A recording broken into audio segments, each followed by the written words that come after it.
बच्चों, let's read this question. So this question says, a small block of mass small m is sent sliding with a velocity v along a slab of mass 10 m, starting off distance l from the far end of the slab. The coefficient of kinetic friction between the slab and floor आपको nu1 given है, between block and slab nu2 है, such that nu2 is greater than 11 times nu1. A option बोला कि find the minimum value of v such that the block reaches the far end of the slope. B option बोला कि for what value of v how long does the block taken to reach the far end पर पहुंचने में इसको कितना time लगेगा। Okay, तो देखिए बच्चों, इस क्वेश्चन का की कॉन्सेप्ट आप क्या लिख सकते हैं, the key concept of this question. इस क्वेश्चन में हमें क्या फाइंड आउट करना है, इस क्वेश्चन में हमें दो चीजें बतानी है, एक तो मिनिमम वेलोसिटी v की फाइंड आउट करनी है और हमें बताना है कि इस वेलोसिटी से इसको कितना टाइम लगेगा इस फाइनल एंड तक पहुंचने में। ओके, तो इस क्वेश्चन का की कॉन्सेप्ट आप देखिए काइनेटिक फ्रिक्शन लिख सकते हैं। क्या लिख सकते हैं, काइनेटिक फ्रिक्शन। काइनेटिक फ्रिक्शन की, क्योंकि यहाँ पर मोशन हो रहा है, मोशन होता है तो कौन सा फ्रिक्शन फोर्स एक्ट करता है, स्टैटिक तो नहीं करता है, कौन सा करता है, काइनेटिक फ्रिक्शन। काइनेटिक फ्रिक्शन को हम कैसे लिखते हैं, ये होता है आपका mu K times N. Okay, this is the magnitude of the kinetic friction. Okay, अब देखिए बच्चों, ये आपका काइनेटिक फ्रिक्शन का मैग्नीट्यूड हो जाएगा। अब आपके पास क्या एक ब्लॉक है, ब्लॉक का मास आपको स्मॉल एम दिया हुआ है, ये किस वेलोसिटी से मूव कर रहा है, वी वेलोसिटी से मूव कर रहा है। ओके, उसके बाद आपका क्या स्लैब है, स्लैब में क्या आपका 10 एम मास है। ओके, ये स्लैब का मास कितना आपको 10 एम क्वेश्चन में गिवन है। ओके, अब देखिए इस ब्लॉक पे और इस ब्लॉक और स्लैब के बीच में क्या आपका कोएफिशिएंट ऑफ फ्रिक्शन न्यू2 है। ओके, जिसके कारण से फ्रिक्शन फोर्स लेगा इस डायरेक्शन में। ओके, इसको आप F1 बोल दीजिए। ओके, इस पर F1 फोर्स लेगा तो by the action reaction force हम बोल सकते हैं ये भी आपके इस स्लैब के कांटेक्ट पे है तो इस पर भी चलाएगी F1 फोर्स लाएगी। ओके, अब देखिए F1 फोर्स आपका इसमें राइट डायरेक्शन को लग रहा है। ओके, तो इसकी टेंडेंसी किस साइड को मूव करने की, ये स्लैब की टेंडेंसी है राइट साइड को मूव करने की, तो इस पर ग्राउंड एक फोर्स लाएगा किस, फ्रिक्शन फोर्स, जिसका वैल्यू कितना हो जाएगा, F2 हो जाएगा। ओके, अब आप यहाँ से इसको कैलकुलेट कर लीजिए, F1 F2 कैलकुलेट कर सकते हैं। देखिए F1 क्या होगा आपका न्यू के टाइम्स एन होगा, न्यू के कितना होगा आपका न्यू2 times normal force. Normal force कितना होगा, mg के इक्वल हो जाएगा, तो हम यहाँ से लिख सकते हैं जाएगा आपका न्यू2 टाइम्स mg के इक्वल हो जाएगा। ओके, अब देखिए F1 कितना हो जाएगा आपका m1 m इंटू ए, और आप एक्सेलरेशन लिख सकते हैं कितना होगा आपका न्यू2 जी। ओके, ये आपका एक्सेलरेशन आ गया इन द अपर ब्लॉक है तो A1 बोल दीजिए। ओके, A1 मतलब हम इसकी बात कर रहे हैं। ओके, तो उसका एक्सेलरेशन कितना हो गया आपका न्यू2 टाइम्स जी हो गया। ओके, ये एक्सेलरेशन बेसिकली रिटार्डेशन है। देखिए वेलोसिटी इसकी क्या है, राइट डायरेक्शन पे, एक्सेलरेशन लेफ्ट डायरेक्शन में लग रहा है। ओके, F1 क्या लग रहा है, देखिए लेफ्ट डायरेक्शन में लग रहा है, तो हम बोल सकते हैं ये एक्सेलरेशन आपका नेगेटिव होगा यानी कि रिटार्डेशन है। ओके, अब देखिए इस पर इस सेकंड, अब आप स्लैब पर आइए, स्लैब पर देखिए क्या बोल सकते हैं, स्लैब पर हम क्या बोल सकते हैं, देखिए स्लैब पर आपका फ्रिक्शन फोर्स कितना लगेगा, F2, ये कितने इक्वल लगेगा आपका न्यू के इंटू एन। न्यू के कितना है इनके बीच का न्यू के आपका जीवन के न्यू1 के इक्वल है, into mass into gravity. Okay, mass इसका नॉर्मल फोर्स क्या लगेगा, देखिए एम मास पहले ऊपर रखा है, 10 एम मास खुद का है तो कितना हो जाएगा आपका 11 एम हो जाएगा, इंटू ऑफ जी कर लीजिए। ओके, तो यहाँ से देखिए आपका ये आपका F2 का मैग्नीट्यूड आ गया, किसका, F2 का। ओके, अब देखिए इस स्लैब के यहाँ पर एफबीडी अगर हम ड्रॉ करें तो इस पर कौन कौन से फोर्स लग रहे हैं, एक फोर्स इसका हम एक्सेलरेशन मान लीजिए आपका 10 m टाइम्स ए, ये इसका क्या होगा, एक्सेलरेशन हो गया।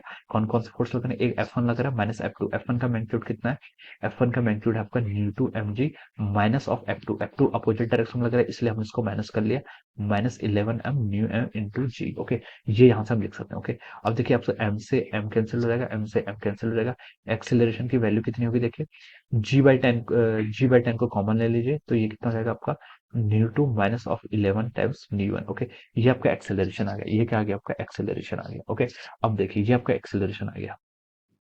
अब देखिए बच्चों, आपने यहाँ पर एक्सेलरेशन इसका भी फाइंड आउट कर लिया, ए वन भी फाइंड आउट कर लिया, ए वन कितना था आपका न्यू2 जी, और ए2 भी आपने यहाँ पर क्या कर लिया, फाइंड आउट कर लिया। ओके, अब देखिए बच्चों, अब क्वेश्चन में देखिए एक हिंट गिवन है, न्यू2 की वैल्यू आप ग्रेटर देन 11 टाइम्स न्यू1 बोला है यहाँ पर। ओके, अब देखिए इससे क्या पता चल रहा है, ये जो टर्म आएगा ए टू की वैल्यू पॉजिटिव, ए टू की वैल्यू पॉजिटिव, इसका मतलब है कि इसका एक्सेलरेशन तो आपका इस डायरेक्शन का होगा। Okay, this is the A two. Okay, A one क्या है, ए1 आपका नेगेटिव था, न्यू1 जी था लेकिन ये रिटार्डिंग है तो ये आपका इस डायरेक्शन में आ जाएगा। ओके, अब क्वेश्चन में क्या बोला उसने, देखिए क्वेश्चन में उसने बोला कि find the minimum value of v so that block reaches the far end of the slab. Okay, far and पे पहुंचे, फार एंड पे पहुंचने के लिए देखिए क्या क्या कंडीशन होगी। ओके, मिनिमम वैल्यू यानी कि इनिशियल वेलोसिटी को आप यहाँ पर v क्वेश्चन में गिवन है तो v मान लीजिए, v मिनिमम लिख लेते हैं। ओके, फाइनल वेलोसिटी देखिए उसकी 0 हो जाएगी। ओके, चल जाएगा क्योंकि उसको जस्ट पहुंचना है एंड तक। ओके, डिस्टेंस कितना कवर करना है, डिस्टेंस l कवर करना है। एक्सेलरेशन कौन सा लेना, ओके, एक्सेलरेशन किसका लेंगे, एक्सेलरेशन ऑफ दिस जो आपका ब्लॉक है, एक्सेलरेशन ऑफ द ब्लॉक किसके रिस्पेक्ट में, with respect to the bar के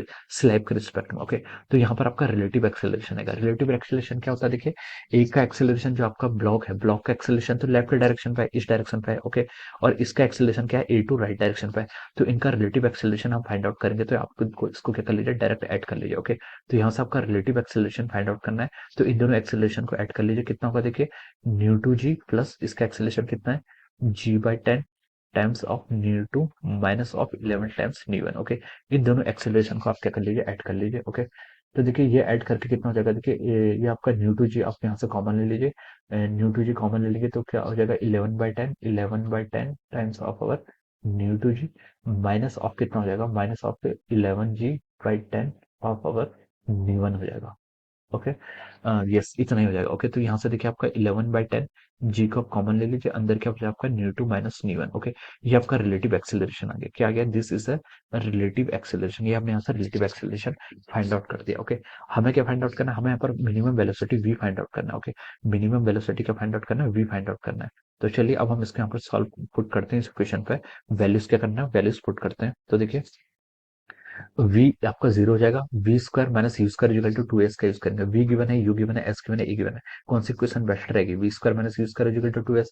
v आपका फाइनल वेलोसिटी जीरो हो जाएगी, इनिशियल वेलोसिटी क्या आपकी u स्क्वायर मिनिमम लिख लीजिए। Okay, is equal to 2 times acceleration, acceleration कितना आपका 11/10 times g into of mu two minus mu one into s, s displacement कितना l है। ओके, तो देखिए यहाँ से आपका 2 से आप इसको कैंसिल कर लीजिए, आपका 5 हो जाएगा, और यहाँ से u मिनिमम की वैल्यू कितनी आएगी, यू मिनिमम को आप क्या लिख सकते हैं, देखिए यू मिनिमम अगर हम यहाँ से कैलकुलेट करेंगे तो ये हो जाएगा आपका 11/5, कितना हो जाएगा 11/5 mu two minus mu one into of l. Okay, ये आपकी यू मिनिमम, मतलब इतनी वेलोसिटी तो आपकी मिनिमम क्या होनी ही चाहिए। ओके, ये आपकी क्या आ गई, यू मिनिमम आ गया। ओके, तो एक पार्ट में तो आपसे ये पूछा था, तो आप बोल सकते हैं कि this is the part answer A, part A का आंसर हो गया। ओके, अब देखिए पार्ट बी में चलते हैं। पार्ट बी में क्या बोला उसने, for what value of v how long does is, इसको कितना टाइम लगेगा, बेसिकली टाइम हमें बताना है। हाउ लॉन्ग मतलब क्या है, टाइम। टाइम देखिए कैसे फाइंड आउट करेंगे, हमें देखिए वी पता चल गया। ओके, वी पता है जीरो है, यू आपको पता चल गया, एक्सेलेरेशन पता है, तो टाइम फाइंड आउट कर लेंगे, इस इक्वेशन का यूज कर लेते हैं। वी क्या फाइनल वेलोसिटी आप यहाँ से जीरो लिख लीजिए। ओके, यू इनिशियल वेलोसिटी आपकी यू मिनिमम होनी चाहिए। Okay, plus acceleration. Okay, acceleration into time. Okay, ये आपको फाइंड आउट करना है। तो यहाँ से आपको क्या फाइंड है, टाइम का मैग्नीट्यूड फाइंड आउट करना है ना टाइम का, तो ये हो जाएगा आपका you minimum divide by A. Okay, इसको आप यहाँ से सॉल्व कर लीजिए। यू मिनिमम देखिए कितना हो गया यहाँ से 11/5 टाइम्स जी आपका mu two minus of mu one into l, ये आपका न्यू मिनिमम हो गया, डिवाइडेड बाय एक्सेलरेशन। एक्सेलरेशन कितना है देखिए यहाँ से 11/10 times g of mu two minus mu one, ये आप यहाँ से लिख सकते हैं। ओके, तो देखिए बच्चों ये आपका यहाँ से उतना हो जाएगा। इसको आप देखिए 22/10 लिख लीजिए, मैंने यहाँ से 2 से इसको क्रॉस नहीं कर रहा हूँ। ओके, इसको मैंने 2 से आपका दोबारा मल्टीप्लाई कर लिया 22/10। ओके, इसको भी हम यहाँ पे से 22 चलिए कुछ भी लिख सकते हैं, चलो लिख लिया 22/10 लिख लीजिए। ओके, अब देखिए यहाँ से मैंने कैलकुलेशन इजी करने के लिए इसको कैंसिल कर दिया। ओके, अब देखिए बच्चों, अब देखिए यहाँ से आपका क्या क्या कैंसिल हो रहा है, mu two minus mu one g से, तो आपका mu two minus mu one g cancel हो जाएगा। ऊपर क्या क्या टर्म बचेगी, ऊपर आपका आएगा 22/10 ऑफ जी इंटू एल, जी भी आपका कैंसिल हो जाएगा। ओके, जी को भी आप क्या कर लीजिए यहाँ से कैंसिल कर लीजिए। ओके, क्या बचेगा √22/L। ओके, इतना आपका यहाँ से आ गया। Okay, divide by denominator, denominator में क्या बचेगा आपका, डिनोमिनेटर में आपका 11/10 बचा, सिर्फ कितना बचा आपका, सॉरी सॉरी यहाँ से आपका रूट है ना, तो नीचे वाला रूट तो आपका बचेगा, ये आप कैंसिल कर लेंगे, तो ये नीचे क्या बच जाएगा आपका, नीचे आपका बच जाएगा रूट ऑफ जी टाइम्स कितना हो जाएगा, mu two minus mu one हो जाएगा। ओके, ये आपका यहाँ से ऐसा टाइम आ जाएगा। ओके, अब देखिए इसको सॉल्व करेंगे, तो इसको सॉल्व करने से क्या होगा, देखिए टाइम को हम यहाँ पर फाइनली कैलकुलेट कर लेते हैं। तो देखिए ये 10 आपका इसके अंदर जाएगा तो कितना होगा 2200 हो जाएगा। ओके, कितना हो जाएगा आपका 2200 हो जाएगा। इस 10 से आप एक काम कर लीजिए, यहाँ पर क्या कर सकते हैं आप, यहाँ पर आप देखिए क्या कर लीजिए, इसको आप सिंप्लीफाई कर लेते हैं। चलिए इस पूरी टर्म को हम देखिए रूट के अंदर ही ले आते हैं, फिर फाइनल हम बाहर निकाल लेंगे। ओके, पूरी टर्म को हम क्या लेंगे, रूट के अंदर लेके चलेंगे। तो ये आपका 10 देखिए, इसको आप लिख लीजिए, ऊपर आपका आ जाएगा 22L/10 हो जाएगा, डिवाइडेड बाय कितना हो गया आपका 11 किया कितना हो जाएगा आपका 121 divided by 100 times root of g times mu two minus mu one. Okay, तो ये आप कैलकुलेट कर लीजिए, this will be the answer of this question. ये क्या जाएगा आपका, this will be the minimum time, ये क्या जाएगा आपका मिनिमम टाइम हमारे यहाँ पर क्या हो गया, फाइंड आउट हो गया। Okay, so this will be the answer of the second part, ये क्या जाएगा आपका सेकंड पार्ट का आंसर हो जाएगा। Okay, this will be the answer of the part 2, ये आपके पार्ट 1 का आंसर हो गया, this is the minimum velocity and this will be the time required, ये आपका इतना टाइम चाहिए होगा उस ब्लॉक को क्या एल डिस्टेंस को कवर करने में। Okay, so this will be the answer of this question. So I hope you all understood this concept. All the best and thank you so much.